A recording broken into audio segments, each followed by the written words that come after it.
It is Friday once again. We are, including today, 8 Fridays away from the release of College Football 26, so it's time for us once again to look at a team that I think is going to be very, very good to use in either Road to CFP or the Dynasty mode, the Kansas State Wildcats. And no, it's not only because their mascot is just a person wearing a giant animal head, always love that, always for it, it's mainly for the other picture we see on our screen here, Avery Johnson, and what Kansas State was able to do in the transfer portal to really shore up some of the weaknesses they might have with the people leaving. Kansas State currently a tier 3 team, 87 overall, 83 offense, 88 defense. Let's head over the depth chart and I will show you why I think they will be even better and a team you should try in College Football 26. And of course it does start with the man we were just talking about there, Avery Johnson. Only a sophomore, he was an 87 overall with 88 speed and is an unbelievable running threat. I expect that speed to get up into the 90s next year. Last season in actual college football, hit 2,712 passing yards, 25 touchdowns, 10 interceptions. You really like to see single-digit interceptions at the high end. Seeing anything in the double digits there is a little too much. His completion percentage was very low, 58%, but he did add 113 carries, 605 yards, and 7 touchdowns on the ground there as well. So I wouldn't expect his accuracies might not take a big jump forward, but overall, and again, abilities, we're kind of expecting them to at least stay the same, at least roughly. Maybe they go up, from silver to gold, gold to platinum, anything like that. But overall, we're taking abilities to mainly stay the same year over year. Like extender, I could 100% see him getting a gold, potentially even a platinum extender. Mobile Deadeye, off platform, could all be upgraded as well. We're looking at least, I would have to guess, a 90 overall quarterback with 91 or 92 overall speed, which that just right away, really good. It's really good to have a quarterback that you can get out of the pocket, extend plays with. And I know a lot of people really like the Kansas State playbook. I haven't messed around with it enough to fully have a good idea of it, but I know there are people out there that swear by it. But even if his accuracies aren't going to go down, I'm still firmly of the belief that even if you do have a bit of a down year, I don't think EA is really going to punish you. I don't think we're going to see a lot of overalls really drop. I think if anything, they're going to stay pretty much the same, if not increase year over year. So assuming we just keep the accuracies the same, it's still a really dang good quarterback. 91 throw power, 89 short, 88 medium, 86 deep. Keep it as is. Very, very good base. Add in his at least going to be 90 speed, at the bare minimum 90 speed, with how much he ran last year. Like I said, 600 something yards, 7 touchdowns. He's going at least 90 speed and 90-ish overall, and still a good size, 6'2", 192, but he's not going to be like the Milrow or the DJ Lagway for next year, or the South Carolina quarterback that we might get to later, hint hint, where you're going to be able to take off and just truck people. He's more, mobile. But a very, very good quarterback to base his offense around. And you are losing Robertson, but what does that really matter? Nothing. So halfback, this is where Kansas State is taking the biggest hit. I think DJ Giddens, absolute monster this past season. Ran it 205 times, 1,343 yards, 7 touchdowns. So losing him 100% is going to hurt this team, but we still have Dylan Edwards here, 95 speed, so it's a very different halfback. It might change how you use Kansas State, going from the power back Giddens with all those abilities, workhorse, armbar, head first, downhill, just the standard fantastic power back abilities, to a 95 speed takeoff, 360, sidestep, and shifty. And Edwards played quite a bit last year too, so even though the play style is going to be very different, I don't know actually if overall it's going to take that big of a drop. I mean, Edwards did have 74 carries, 546 yards, and 5 touchdowns, so I don't expect him to get up to a 90, but 86, 87, keep him at 95 speed, keep those abilities on him, and you still got unbelievable halfback. Like I said, it just kind of changes your play style a little bit with Wildcats, but still puts you in a really, really good spot between Avery Johnson and this Edwards. That's going to be a dynamic backfield you'll have to play around with here with Kansas State. Now, wide receivers, they are taking a bit of a hit here, and this will be our first taste of their transfer portal. They did have a couple halfbacks coming in And this one I did want to mention just because I thought it was ridiculous. They are adding halfback A. Martin. He was at Southeastern Louisiana last season. Transferred to ULM in January in the winter portal. Then in the spring portal decided, you know what, never mind, I'm leaving ULM, and he's joining Kansas State. I just thought that was ridiculous, but you're starting Edwards as your halfback here at Kansas State, excuse me. At wide receiver, Jace Brown is coming back. Johnson transfers to New Mexico. Cephas, gone, graduated. Jackson, gone, graduated. Spivey transfers to Arizona. Lockett, though, is coming back. And down here, the Bradley Demps, 91 speed, also coming back. So we have at least 91 speed down there, 92 speed here. Brown, 82 overall, 90 speed. 3 solid receivers coming back. And Brown was by far the team's leading receiver last year. 47 catches, 823 yards, 5 touchdowns. So we can expect a good increase to come for Brown, get him up to a 92-ish speed. You'll have 3 91, 92 speed receivers at the very least. But like I said, this is where they dip into the transfer portal. First, let's go check out the receiver they're adding from the ACC. I had to think about that for a second. In Boston College, where they will be adding Jerron Bradley. Only 78 overall, 86 speed, but he's 6'5". 222 yards. Now, he was a lot better at Texas Tech in 2022 and 23.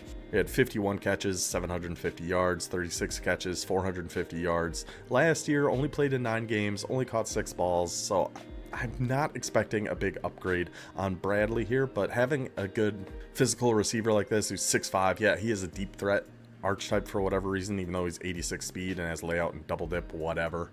Just having a good size receiver like that is helpful as well. Now, also, they had lost a receiver that's transferring to New Mexico. Well, they turned the tables right back and are getting a receiver from New Mexico. Caleb Medford, who last year, only 18 catches, 336, 3 touchdowns. The year before, 30 catches, 550 yards. So it seems like they have a thing for guys who are really good in 2023, hoping they can bounce back, and maybe he will. Medford, 6'1", 88 speed, 74 overall. So another good kind of depth piece. We already got 391 at least speed receivers on Kansas State. So honestly, speed's not the biggest concern in the world with this team. This will just be another good option for a depth receiver you could put in. But there is one more. They are headed to the Big Ten, headed to Purdue Pete, and taking a Boilermaker. Jerron Tibbs, again, a good size, 6'3", physical wide receiver, 79 overall, 87 speed. Another probably just going to be a depth piece. Last year, 25 catches, 305 yards, 2 touchdowns. But remember, Purdue was god-awful last year, so those stats, all things considered, aren't too bad. So with those 3 transfers and the 3 guys coming back, it's not going to blow you away, the wide receiving room, but it's going to be very solid. And then with that backfield, with Avery Johnson and Edwards, I think you've got the base, at least, of a very good offense. And they actually have, which we don't see a ton, a very solid tight end coming back. In Garrett Oakley, 80 overall, 77 speed, 6'5", but he was the team's 3rd leading receiver last year with 22 catches, 236 yards, 5 touchdowns. So I would expect him to get some sort of boost going year over year. I mean, that's not a phenomenal season, but even get him up to an 80 speed, 82, 83 overall tight end at his size, and you're looking pretty good. I think the Kansas State offense, it's really going to be heavy on the quarterback and the halfback, right? Those guys are going to be phenomenal. As long as you get receivers and a tight end that are serviceable, you can cook up some really, really good stuff here with Kansas State, I think. And that's only on one side of the ball. Let's go check out what Kansas State's got cooking up on the defensive side. Starting with Cody Stufflebean. Fantastic name. It's really too bad he is gone. He is a senior. He is going to be graduating. But Allen is coming back with a bronze quick jump. Which any of these tier 3 or lower teams, if you could even get 1 quick jump on there, you're looking pretty good. At right end, this one hurts, losing Brendan Mott with a silver quick jump, silver pocket disruptor. He was a monster last year too. 8.5 sacks, had an interception, had a fumble recovery. Why not? It's really, this one stings. But hiding behind him, another bronze quick jump that is returning here. Toby, not going to try the last name, so we're going to have a quick jump on each edge of the defense still. Yes, you're losing Brendan Mott, but still, that leaves you in a pretty good spot. And Toby did have 3.5 sacks last year. I don't know if that's going to be enough to get him to a silver quick jump, but boy, would that be sweet. Then at D tackle, we are losing Uso with his platinum grip breaker. Another one that is sad to see go, but coming back is pretty much everybody else at the D tackle position. And Damien here also threw in 2 sacks last year, so it could get an ability there, but it's really this Chidi Obiazor? Don't know. 3.5 sacks last year, though, from the D tackle position. That should get you a good boost. I don't know if it's going to get him any abilities, but say Damien goes up at least an 81, maybe a little bit higher. Chidi with his 3.5 sacks should get up to the high 70s. You're not going to lose hardly any overall at the D tackle position. It's just going to be, are these guys going to get the abilities? So we're going to have quick jumps on the edges. If we can get a grip breaker, just something coming up the middle too, then you're set on defensive line. You are looking golden on your defensive line. Then moving on to the linebacker position here at left outside, Desmond Purnell is returning. His 83 overall, 82 speed, blow up, outside disruptor, and wrap up, which is all good. He is a little slow though, at least in the game this year.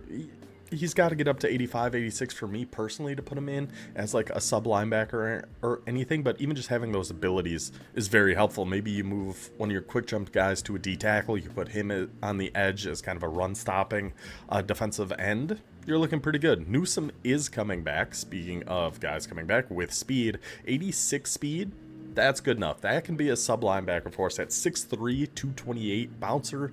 I don't really care for all that much, but just his size and his speed are going to be very, very good here. At middle linebacker, Romaine is coming back, 85 overall, 80 speed. Again, just a little too slow for me, I think, unless he gets a massive upgrade next year, which I don't really see happening. I think he is going to be kind of an odd man out in this position. And unfortunately, our right outside linebacker, Austin Moore, is also leaving. But again, this is another position now. Kansas State has dipped into the transfer portal a little bit. Didn't really get anybody too impactful, but they did head to the SEC and the Big Ten and a couple powerhouses. Grab some boys from there. So first, let's go check out Alabama, where they grabbed a left outside linebacker hiding pretty far down here. Jay Sean Ross was a freshman last year, only played in 1 game, didn't really get any stats that I could find. But going back to my just general theory on the game, that if you're in it this year, you're going to be in it next year, you're going to get a little bit of an increase. He is 83 speed, so and 6'4", so it's 100% possible he gets up to an 85, 86, and this could be a sub linebacker for you. As crazy as that may sound, I 100% think that is possible. But they also added from the reigning, undisputed national champion Ohio State Buckeyes. And middle linebacker Gabe Powers, 80 overall, 81 speed. Gold wrap-up is a fantastic ability to have, but he's played in 22 games at Ohio State and only has 12 total tackles over the past 2 years, so I'm not expecting him to get any sort of meaningful upgrade in this position. But if you are somebody who likes to actually play linebackers, I personally don't, this is 100% a good enough linebacker to be in like a 4-3 or 3-4 or something like that. So those two I think will be solid, maybe not game-breaking guys, but it was a position they lost quite a few people. Being able to get into the transfer portal and at least grab those two is going to help solidify that a little bit. So onto the secondary here of Kansas State. There are a few big losses here that are going to hurt, starting with our first gentleman here, Jacob Parrish, 87 overall, 96 speed. Why did you have to leave? Because he wanted to go to the NFL, and he was drafted by the Bucs. So good luck to you. Wish you were in the game next year, though. It would really help this defense out a lot. Garber was a senior. He is going to be gone. And the next really impactful guy down here is going to be McIntosh, 93 speed, 6'3", and he is coming back. That's going to be my cornerback one whenever we use Kansas State for campus tour next year. That combination of size and speed is perfect for how I like to play defense. So at least we got McIntosh coming back, but this is another position. Kansas State dipped into the transfer portal and got some, I think, for me, guys that I think are going to work out really, really well. First, let's go check out who they added from Mobile and the Jaguars of Southern Alabama. Sorry, it's just South Alabama. My bad.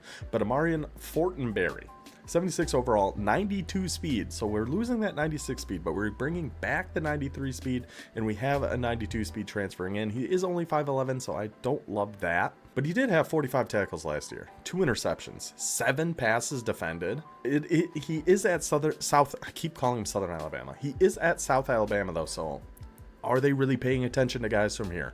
I don't know. Maybe now that he's transferring to Kansas State, they'll give him a little more of a boost than he potentially would have gotten if he stayed a Jaguar here. But again, even if he just stays like this, give me that 92 speed. That's the big thing, that losing that really fast Parrish was going to hurt. They didn't have really much other speed in the secondary. Well, now we got one coming from here, and that's nothing compared to the next one they got coming from the SEC. Boomer Sooner. They went down here and got themselves a 97 speed, 6'2" Jaden Rowe. He's 3 years at Oklahoma, has no stats recorded that I could find. But honestly, if you keep him exactly as he is and put him on this Kansas State team, 77 overall, 97 speed, 94 agility, 96 acceleration. There's my two outside corners. I got the 93 speed McIntosh coming back. I got 97 speed Jaden Rowe. Those are the deep zones. You're not getting over the top of either of those guys. And we can put Fortenberry in the slot. Bing, bang, boom. There's my three corners. All of a sudden, the cornerback room looked pretty bad when we lost Parrish and Garber and all those other guys. But those guys we got coming back, I think is going to make them a heck of a cornerback room at Kansas State. So now let's go check out the very last position we got a review here with the Kansas State Wildcats and their safety situation, where free safety, I'm going to admit right now, this also doesn't look great, but just bear with me just a second. As these top three, all gone. All seniors, all no longer on the team. But guess what? Back to the transfer portal, this time to the Big 12, the desert of Arizona, and adding Gunnar Maldonado. Now, it looked like he had a medical red shirt last year. He only played in 4 games as a senior, so stays for one more year, transfers to Kansas State, and I thank you for it, buddy. But considering he hardly played last year, can't expect his abilities or his stats to change a whole heck of a lot, but please let him keep house calling ball hawk. The best abilities you can have on anybody in your secondary are both of those. Like, I'd probably say ball hawk 1, house call 2, but those are pretty interchangeable. Guess what? It doesn't matter. He's got them both with 84 overall, 89 speed.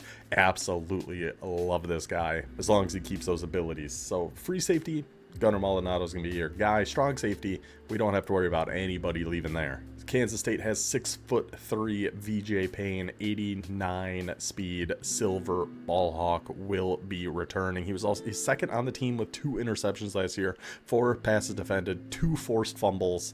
This guy seems like a monster. So give him just a little more speed, give him up to 90, 91 speed, 85, 86 overall. Now your safeties are looking great. If that Maldonado keeps his abilities, the Arizona free safety, you're going to have 2 ball hawks at your safety position. Great speed on your corners. Pretty marginal linebacking core. It's not great. It's not bad. It's kind of right in the middle there. A very solid defensive line, though. We're going to have at least 2 quick jumps, it looks like.